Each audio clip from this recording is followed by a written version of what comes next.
Hello दोस्त, कैसे हैं आप सभी लोग। और आज की ज्योग्राफी की इस क्लास में हम लोग चर्चा करने वाले हैं सौरमंडल के बारे में।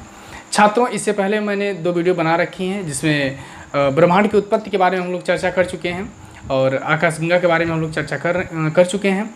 आज हम लोग चर्चा करेंगे सूर्य के परिवार के बारे में और जितने भी ग्रह हैं, उपग्रह हैं, इन सारी चीज़ों के बारे में हम लोग चर्चा करेंगे। छात्रों, हमारी जो विगत वीडियो है, जो पिछली वीडियो है, उसे आप देखने के लिए हमारे चैनल पे जो प्लेलिस्ट में जाकर के वहाँ से सारी वीडियो को आप देख सकते हैं। और बहुत सारे ऐसी वीडियो हैं जो काफ़ी महत्वपूर्ण है UPSSC परीक्षा के लिए। तो स्वागत है आप सभी लोगों का हमारे HM कोचिंग सेंटर के YouTube चैनल में। आइए हम लोग टॉपिक को शुरू करते हैं और जितने भी इंपॉर्टेंट पॉइंट बनने वाले हैं उनकी हम लोग चर्चा करते हैं। आइए देखते हैं। सबसे पहले पॉइंट की तरफ हम लोग बढ़ते हैं, सौर परिवार के बारे में। ठीक है, यानी कि जो टॉपिक है वो कौन सी है? सौर मंडल। देखिए, जैसा कि ये नाम है सौर मंडल, अगर इस नाम को देखा जाए तो सौर मिस होता है सूर्य से संबंध रखता होगा, अर्थात हमारे सौर मंडल का जो सबसे प्रधान या मुखिया या जनक हम लोग कह सकते हैं, किसको कहेंगे हम लोग? सूर्य को कहेंगे। ठीक है, सबसे पहली बात ये होती है, एक लाइन आप लोग लिखेंगे कि सूर्य के गुरुत्व के द्वारा, सूर्य के गुरुत्व के द्वारा बंधे सभी पिंडों को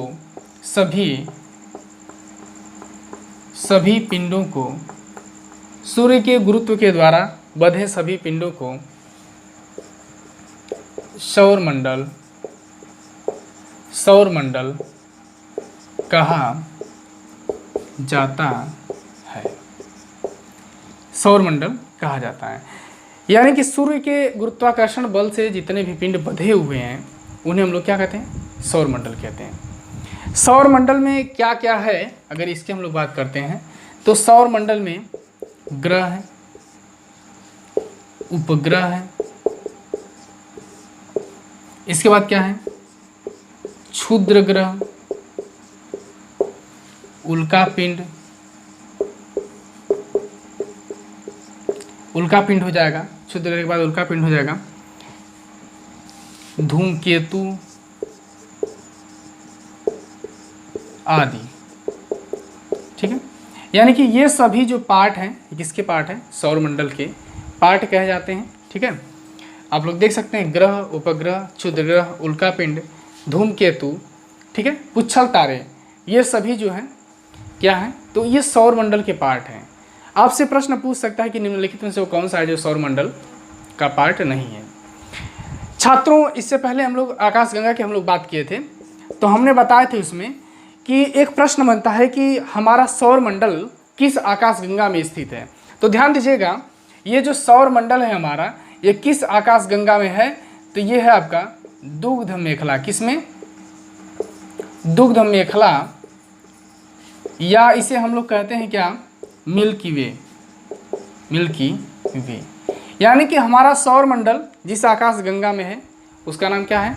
दुग्ध मेखला या मिल्की वे नाम है इसका। ठीक है, आप इसे नोट करिए, फिर हम लोग आगे बढ़ते हैं, या स्क्रीनशॉट आप सभी लोग ले लें। चलिए, आइए हम लोग आगे बढ़ते हैं और अब हम लोगों को क्या देखना है? सभी ग्रहों के बारे में अब हम लोगों को चर्चा करना है। इनका स्ट्रक्चर हम लोग बनाएंगे और स्ट्रक्चर के साथ में हम लोग एक एक ग्रह के बारे में जानने की कोशिश करेंगे और जितने भी प्रश्न इंपॉर्टेंट हैं उसको हम लोग देखेंगे।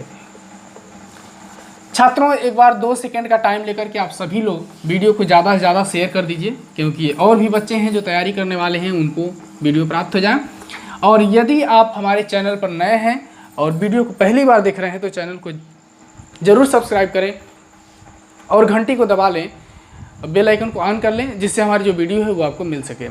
और डिस्क्रिप्शन में टेलीग्राम चैनल का लिंक दिया हुआ है, आप जा करके टेलीग्राम चैनल से जुड़ें, जिससे आपको हमारी वीडियो सीधे मिल जाएगी और भी जो सूचनाएं होंगी, जो PDF होगी, वो आपको सीधे मिल जाएगी।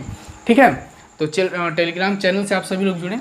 आइए एक पॉइंट और हम लोग नोट करते हैं कि सभी पिंड, यानी कि हमारे सौरमंडल में पाए जाने वाले सभी पिंड सौरमंडल में, ध्यान रखिएगा, सौरमंडल में पाए जाने वाले सभी पिंड सूर्य के गुरुत्वाकर्षण बल से सूर्य के गुरुत्वाकर्षण बल से बंधे हुए हैं, बंधे हुए हैं। छात्रों एक बात ध्यान रखो, जितने भी बच्चे यूपी ट्रिपल एससी पेट की परीक्षा की तैयारी कर रहे हैं वो थोड़ा डिटेल पढ़ने की कोशिश करें। कोई भी चीज़ पढ़ रहे हो तो उसको थोड़ा डिटेल पढ़ने की कोशिश करें। यहाँ भूगोल को मैं शुरू से पढ़ा रहा हूँ और एक एक लाइन को लिखवा करके नोट बनवा रहा हूँ। आप सभी लोग नोट बना लेंगे तो आपके लिए बहुत अच्छा काम करेगा ये, ठीक है ना। ऐसा नहीं कि खाली तैयारी के लिए ही आप कहीं टीचिंग कराना चाहेंगे तो वहाँ भी करा सकते हैं, आपके लिए बहुत बेहतर साबित होगा, ठीक है। तो इस एक एक लाइन को आप लोग नोट करते चलिए। ये निचोड़ है, ये एकदम सरल भाषा में एकदम आसान करके हम लोग लिखवाते हैं, तो आप इसे जरूर नोट किया करें और वीडियो को पूरा देखा करें, ठीक है। शेयर तो जरूर कर दिया करें आप सभी लोग, ठीक है। तो प्रश्न यहाँ पे बन गया कि सभी पिंड जो हैं ये सूर्य के गुरुत्वाकर्षण बल से क्या हैं, बंधे हुए हैं। बहुत सारे बच्चों का ये प्रश्न आता है कि सर ऐसा है कि जो ग्रह हैं वो अपनी कक्षा में चक्कर कर रहे हैं, तो क्या कभी वो अपनी कक्षा से दूसरी कक्षा में नहीं जा सकते हैं? ऐसा नहीं है। क्यों नहीं है? क्योंकि सभी ग्रह अपनी कक्षा में एक बल के द्वारा बंधे हुए हैं और वो सभी हमारे सौर मंडल से दूर भी नहीं जा सकते हैं, क्योंकि सूर्य के गुरुत्वाकर्षण के बल के द्वारा क्या हैं, वो बंधे हुए हैं, ठीक है। हमारे सौर मंडल में ग्रहों की संख्या कितनी है? 8 है। नोट करेंगे, सौर मंडल में ग्रहों की संख्या कितनी है? 8 है। हमारे सौर मंडल में पहले ग्रहों की संख्या कितनी थी? तो 9 थी, लेकिन किसको? प्लूटो को, या आप इसे बोल सकते हैं यम को खगोलीय संघ की महासभा के द्वारा सन 2006 में इसको ग्रहों की श्रेणी से बाहर कर दिया गया और इसको क्या बोला जाता है? अब बौना ग्रह कहा जाता है। क्या कहा जाता है? बौना ग्रह। यानी कि जो प्लूटो है या यम है इसको अब क्या कहा जाता है? बौना ग्रह कहा जाता है। यानी कि कितने ग्रह हैं इस समय हमारे सौर मंडल में? तो टोटल 8 ग्रह ही हैं हमारे सौर मंडल में। कुल कितने ग्रह इस समय? तो 8 ग्रह हैं और इस प्लूटो को ग्रहों की श्रेणी से बाहर कर दिया गया है, ठीक है। आप इसे नोट करें और इसके बाद हम लोग फिर ग्रहों का स्ट्रक्चर बनाते हैं, ठीक है। चलिए आइए देखते हैं, और एक एक ग्रहों की मैं श्रेणी को बना दे रहा हूं, उसके कक्षा को बना दे रहा हूं। आप ठीक उसी तरह से क्रम से आप लोग बना लेंगे, ठीक है। और इसके बाद हम लोग एक एक करके सबके बारे में पढ़ना प्रारंभ करेंगे, ठीक है।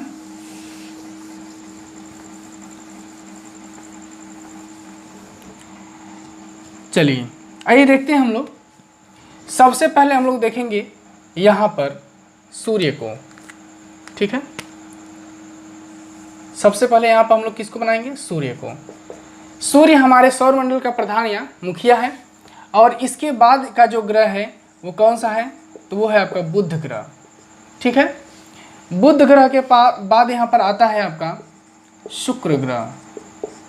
इसके बाद यहाँ पर है आपका शुक्र के बाद यहाँ पर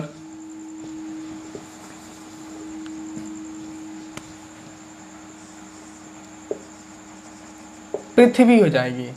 पृथ्वी के बाद यहाँ पर देखेंगे मंगल हो जाएगा आपका। मंगल के बाद यहाँ पर देखेंगे ये बृहस्पति हो जाएगा। बृहस्पति के बाद यहाँ पर अरुण हो जाएगा। अरुण के बाद यहाँ पर शनि, और शनि के बाद यहाँ पर वरुण। ये है हमारे ग्रहों का क्रम, ठीक है। आप इसे बनाइए, फिर आगे हम लोग चर्चा करते हैं।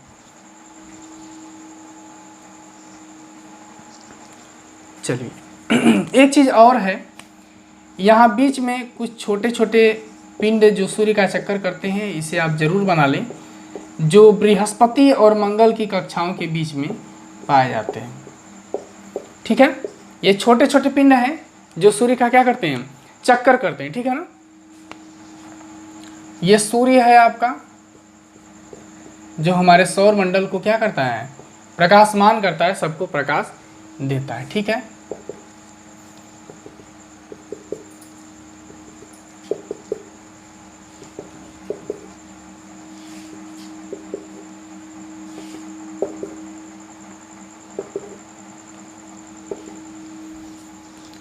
आप इसे बनाइए, ठीक है। अब ध्यान दीजिएगा, एक बार पुनः हम लोग इसकी चर्चा करेंगे और फिर एक एक करके सबके बारे में पढ़ेंगे। देखिए स्ट्रक्चर से क्या क्या समझ में आता है इसको पहले देखेंगे। देखिए ये जो सूर्य है यह क्या है, तो सूर्य एक तारा है। क्या है ये? यह एक तारा है। ये बात क्लियर हो गई। थोड़ा सा आप सभी लोग तारे और ग्रहों के बारे में अंतर समझिए। देखिए, तारों में अपना प्रकाश होता है, खुद का प्रकाश होता है, लेकिन ग्रहों में अपना प्रकाश नहीं होता है। ये जितने भी ग्रह हैं ये किसका चक्कर कर रहे हैं, तो ये सभी ग्रह दीर्घवृत्तीय कक्षा में जो है सूर्य का चक्कर करते हैं। आप नोट करेंगे कि सभी ग्रह, सौर मंडल के सभी पिंड किसका चक्कर करते हैं? सूर्य का चक्कर। यानी कि सभी ग्रह सूर्य का चक्कर करते हैं। और किस कक्षा में करते हैं, तो दीर्घवृत्तीय कक्षा में सूर्य का चक्कर करते हैं। इसमें दो ग्रह, एक है आपका शुक्र और एक होता है अरुण।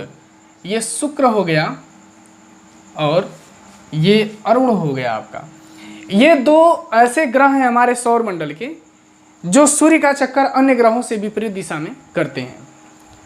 यानी कि अब बात होती है कि ये सभी ग्रह सूर्य का चक्कर किधर से किधर करते हैं। तो एक बात ध्यान रखेंगे, सौर मंडल के सभी ग्रह, ठीक है ना, पश्चिम से पूर्व दिशा में सूर्य का चक्कर करते हैं। यानी कि सभी ग्रह जो हैं वो पश्चिम से पूर्व दिशा में सूर्य का चक्कर करते हैं। लेकिन शुक्र और अरुण जो हैं ये उल्टा करते हैं। किधर से? पूर्व से पश्चिम, पूर्व से पश्चिम। शुक्र और अरुण को छोड़ करके बाकी जितने भी ग्रह हैं वो सभी एंटी क्लॉकवाइज सूर्य का चक्कर करते हैं। शुक्र और अरुण जो हैं ये क्लॉकवाइज सूर्य का चक्कर करते हैं। इस बात को आप ध्यान में रखेंगे। तारों के घनत्व की अगर हम लोग बात करें तो तारों का घनत्व तो सबसे कम होता है क्योंकि वो गैसीय अवस्था में पाए जाते हैं। और ग्रहों का घनत्व तो जो होता है वो सर्वाधिक होता है। ग्रह ठोस अवस्था में होते हैं अधिक से अधिक, लेकिन तारे गैसीय अवस्था में होते हैं। ठीक है, ग्रह जो होते हैं ये किसी तारे का चक्कर करते हैं। ग्रह आप उस पिंड को कहेंगे जो किसी तारे का क्या करता है? चक्कर करता है। और उपग्रह उस पिंड को कहेंगे जो किसी ग्रह के चारों तरफ क्या करता है? घूमता है, चक्कर करता है। अब देखिए, ग्रहों में अपना प्रकाश नहीं होता है, ग्रहों में अपना प्रकाश नहीं होता है, लेकिन तारे में अपना प्रकाश होता है। अब प्रश्न बनता है कि तारों में जो प्रकाश होता है उसका कारण क्या है? तो उसका क्या कारण हो सकता है, आप लोग बताइए। तो ध्यान दो, तारों में जो अपना प्रकाश होता है उसका कारण होता है नाभिकीय संलयन अपक्रिया। यानी कि यहाँ पर एक पॉइंट नोट करेंगे आप लोग कि तारों में ऊर्जा का कारण, तारों में ऊर्जा का कारण नाभिकीय संलयन अभिक्रिया है। यानी कि तारों में ऊर्जा का कारण जो है वो नाभिकीय संलयन अभिक्रिया है। यहाँ पर नोट करेंगे लोग, ठीक है, ये नाभिकीय संलयन अभिक्रिया है। अब बात होती है कि नाभिकीय संलयन अभिक्रिया आखिर होती कैसी है। देखो, हमारे ब्रह्मांड में ऊर्जा का केवल दो कारण है, एक नाभिकीय विखंडन और एक नाभिकीय संलयन। ये दो कारण है ऊर्जा का, ठीक है ना, ब्रह्मांड में।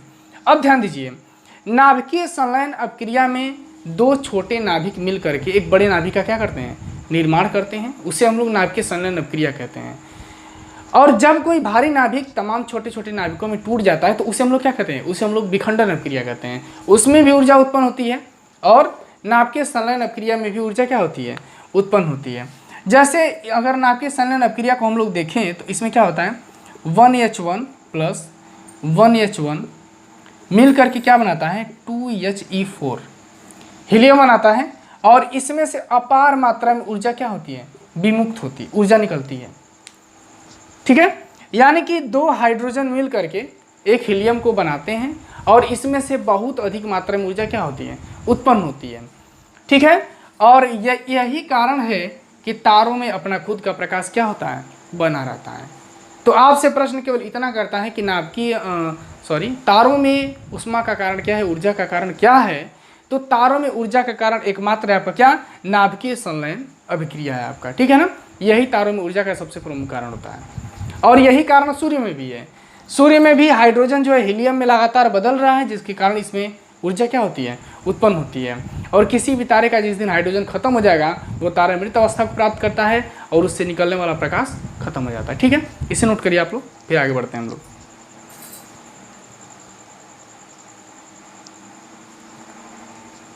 चलिए आगे देखते हैं हम लोग। अब हम लोग थोड़ा सा ग्रहों को देख करके हम लोग बात करेंगे सूर्य के संबंध में। ठीक है, वीडियो को आप लोग ज़्यादा से ज़्यादा शेयर करते चलें, क्योंकि और भी बच्चे जो तैयारी करने वाले हैं उनको वीडियो मिल जाए। चैनल को सब्सक्राइब करेंगे जो बच्चे नए होंगे, अगली वीडियो तभी उनको मिल पाएगी, और बेल आइकन को भी वो ऑन कर लेंगे। ठीक है ना, आइए देखते हैं। इन 8 ग्रहों में अगर हम लोग देखेंगे तो जो शुरू के 4 ग्रह होते हैं 1, 2, 3 और 4, और 1, 2, 3 और 4 ये लास्ट के 4 ग्रह होते हैं। तो जो शुरू के 4 ग्रह होते हैं इन ग्रहों को हम लोग कहते हैं पार्थिव ग्रह। क्या कहते हैं?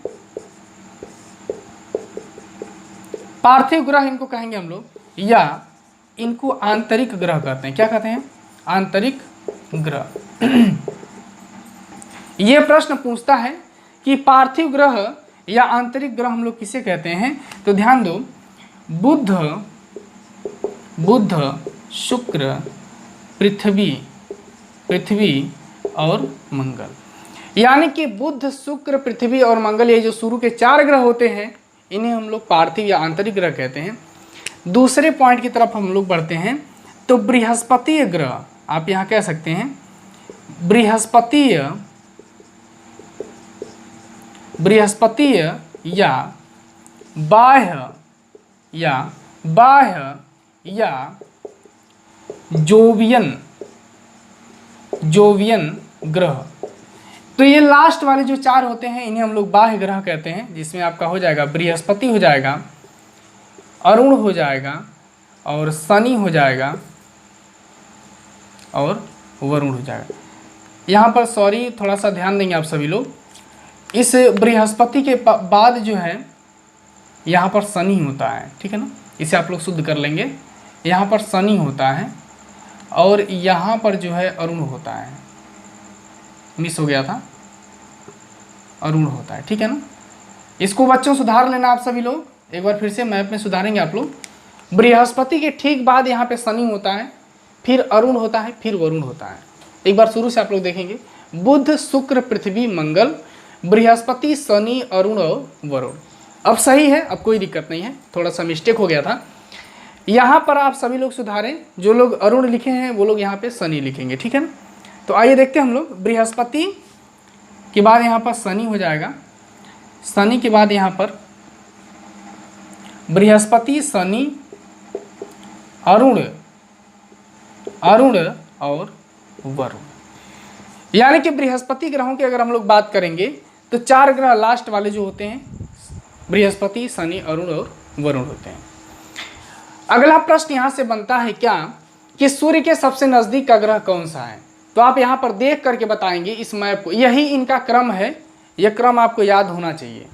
ठीक है, क्योंकि क्रम को याद करेंगे तभी आपका फ़ायदा होगा, क्योंकि यहाँ से भी प्रश्न बन जाता है। यहाँ से क्या प्रश्न बनता है आइए हम लोग उसको देखते हैं। सबसे पहली बात देखिए, ग्रहों के क्रम से एक प्रश्न ये बनता है, मान लेता हूँ मैं, प्रश्न आपसे ये पूछ सकता है कि पृथ्वी और बुध के बीच का ग्रह कौन सा है। ये आपसे प्रश्न पूछ सकता है कि पृथ्वी और बुध के बीच में किस ग्रह की कक्षा पड़ती है। तो आपको मैप की जरूरत पड़ जाएगी। पृथ्वी और बुध के बीच में कौन सा ग्रह है? शुक्र ग्रह है आपका। इधर अगर बढ़े हम लोग, यहाँ आपसे पूछ सकता है कि बृहस्पति और अरुण के बीच में कौन सा ग्रह है? कौन सा ग्रह है आपका? शनि है आपका। दूसरा चीज है कि सूर्य से ये बढ़ता हुआ क्रम है, ग्रहों का दूरी के क्रम में बढ़ते हुए ये इनका स्थान है सूर्य से। यानी कि सूर्य के सबसे पास का ग्रह अगर पूछेगा, नज़दीक का ग्रह, तो आपका बुध हो जाएगा। थोड़ा सा इससे अधिक पूछेगा तो शुक्र हो जाएगा, इससे भी ज़्यादा पूछेगा तो पृथ्वी, फिर मंगल, फिर बृहस्पति, शनि, अरुण और वरुण। यानी कि ये इनका स्थान हो गया आपका। ठीक है, ग्रहों का। नज़दीक का पूछेगा तो क्या बताएंगे? बुध बताएंगे। सबसे दूर का पूछेगा तो क्या बताएंगे? वरुण को बताएंगे आप लोग। टोटल ग्रहों की संख्या कितनी है आपका? तो टोटल ग्रहों की संख्या 8 है। एक चीज़ और है, एक बात ये पूछता है कि हमारे सौर मंडल का सबसे बड़ा ग्रह कौन सा है। ठीक है, यहाँ एक पॉइंट आप लिखेंगे, चूंकि मैं लिखवाऊंगा लेकिन लिख लेंगे आप लोग कि सूर्य के सबसे नज़दीक, सूर्य के सबसे नज़दीक, सूर्य के सबसे नज़दीक का ग्रह। अब सूर्य के सबसे नज़दीक का ग्रह कौन सा हो जाएगा आपका? बुध हो जाएगा। क्या हो जाएगा? बुध। और सबसे दूर सूर्य से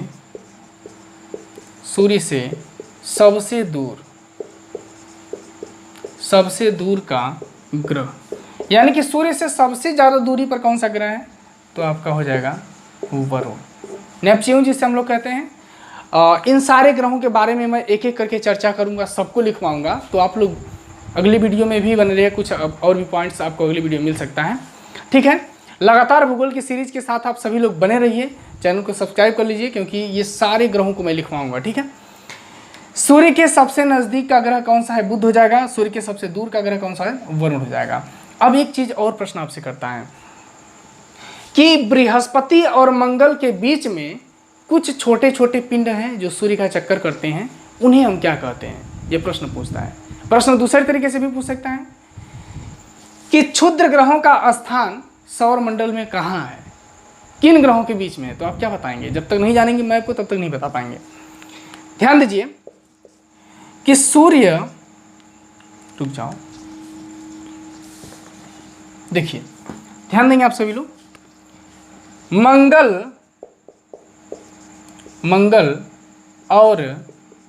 और बृहस्पति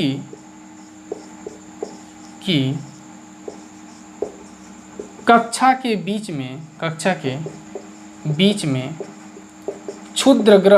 क्षुद्र ग्रह पाए जाते हैं। या आप इसे लिख सकते हैं कि मंगल और बृहस्पति की कक्षाओं के बीच में क्षुद्र ग्रह हैं, इनका स्थान वही है। मंगल और बृहस्पति के बीच में ये जो पिंड है, इसे हम लोग क्या कह सकते हैं? तो इसे हम लोग कहते हैं क्षुद्र ग्रह। यहाँ लिखेंगे आप सभी लोग क्षुद्र ग्रह, ठीक है ना, इसे हम लोग क्षुद्र ग्रह कहते हैं।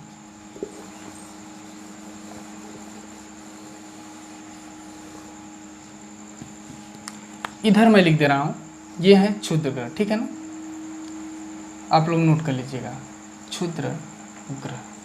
यानी कि क्षुद्र ग्रहों का स्थान सौरमंडल में कहाँ पर है? तो मंगल और बृहस्पति की कक्षाओं के बीच में क्षुद्र ग्रहों का स्थान है। और ये किसका चक्कर करते हैं? तो ये चक्कर करते हैं किसका? सूर्य का। ये किसका चक्कर करते हैं? सूर्य का चक्कर करते हैं। इस पॉइंट को आप लोग नोट करिए, फिर आगे बढ़ते हैं हम लोग।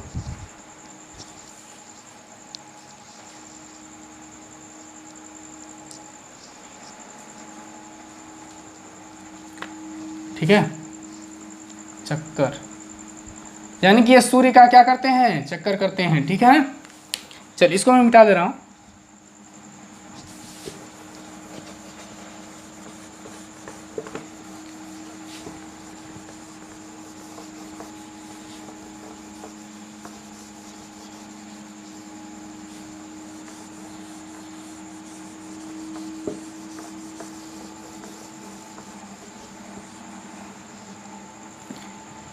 चलिए अब कुछ और भी बातें हम लोग कर लेते हैं। देखिए एक प्रश्न और बनता है कि हमारे सौर मंडल का सबसे छोटा ग्रह कौन सा है?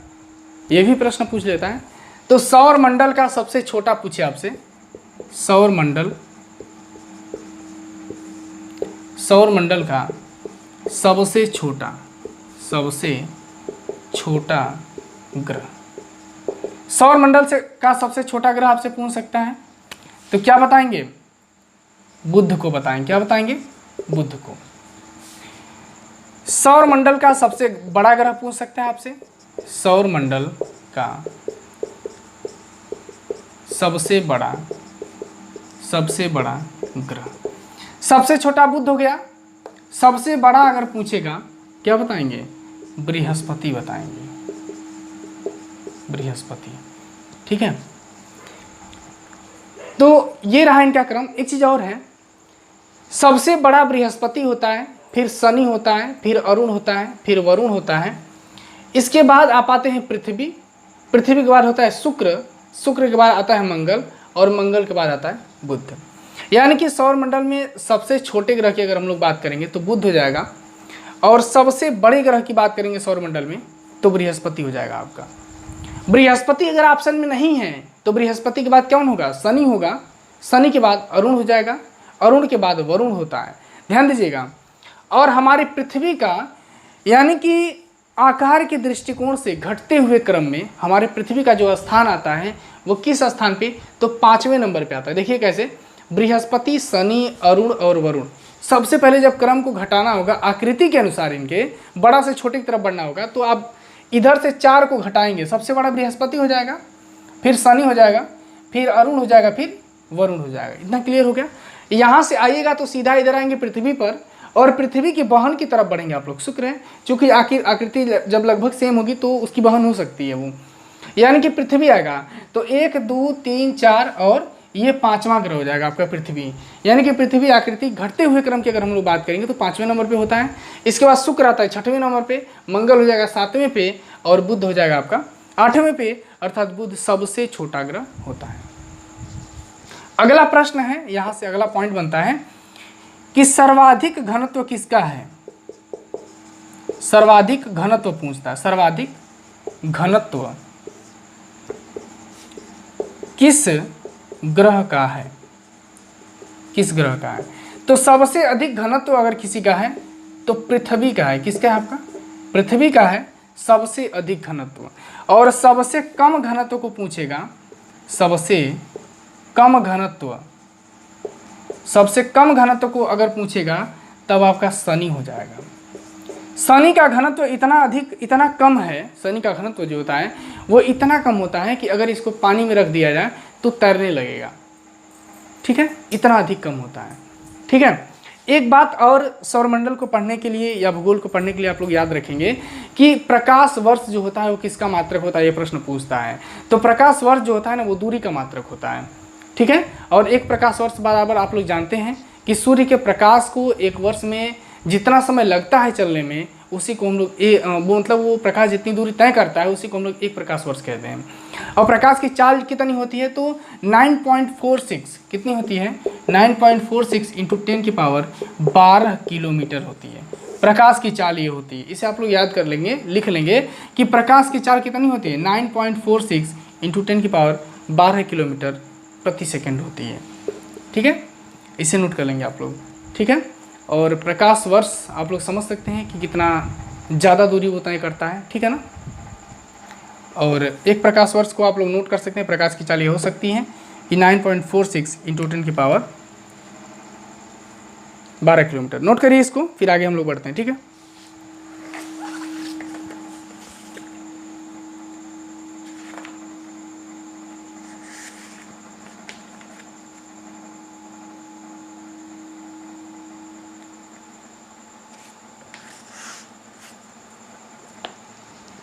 चलिए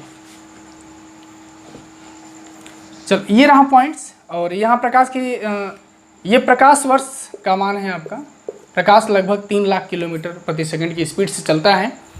और ये प्रकाश वर्ष यहाँ पर लिख लेंगे, एक प्रकाश वर्ष, एक प्रकाश वर्ष।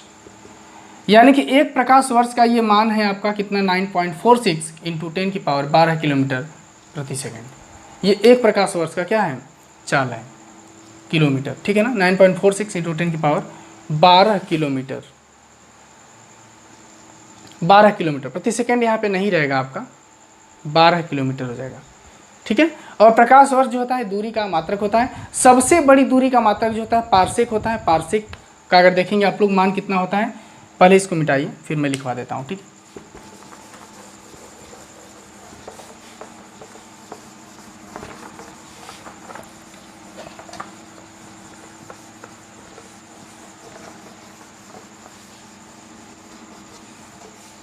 देखिए नोट करिए आप लोग, एक प्रकाश वर्ष, एक प्रकाश वर्ष बराबर कितना होता है? 9.46 × 10⁻12 किलोमीटर। यानी कि एक प्रकाश वर्ष का मान हो गया। और एक पारसेक बराबर 1 पार्सेक बराबर होता है 3.26 प्रकाश वर्ष। यह पार्सेक जो होता है ये दूरी का सबसे बड़ा मात्रक होता है। आप यहाँ लिख सकते हैं कि दूरी का सबसे बड़ा मात्रक पार्सेक होता है, ठीक है ना। ये सभी पॉइंट्स को आप लोग नोट कर लें। चलिए अब हम लोग बात करेंगे, ध्यान दीजिएगा आप सभी लोग, ये तो सभी ग्रहों का क्रम हो गया, आप इस क्रम को जरूर याद कर लेंगे। और इसके बाद जो नेक्स्ट वीडियो होगी उस नेक्स्ट वीडियो में हम लोग शुरू करेंगे, सबसे पहली चर्चा हम लोग सूर्य की करेंगे। सूर्य के बारे में हम लोग डिटेल पढ़ेंगे अगली वीडियो में, और बाकी जितने भी ग्रह हैं इसमें अधिक से अधिक ग्रहों के बारे में हम लोग चर्चा करने की कोशिश करेंगे। तो आप लोग अगली वीडियो को मिस मत करिएगा, ज़रूर आप लोग देखिएगा, क्योंकि अगली वीडियो जो है काफ़ी महत्वपूर्ण होने वाली है, क्योंकि उसमें हम लोग सूर्य के बारे में जानेंगे, सूर्य के ग्रहण के बारे में जानेंगे, सूर्य में कौन कौन से चीज़ें पाई जाती उनके बारे में हम लोग जानेंगे, और सूर्य ग्रहण की तरफ हम लोग को क्यों नहीं देखना चाहिए, ये सारी बातों को हम लोग अगली वीडियो में जानेंगे, ठीक है। तो छात्रों इसी के साथ मुझको आप लोग इजाज़त दीजिए, फिर अगली वीडियो में मैं आप लोगों से मिलूँगा कुछ नए पॉइंट्स के साथ, और सूर्य के डिटेल चर्चा हम लोग करेंगे अगली वीडियो में। तब तक के लिए धन्यवाद।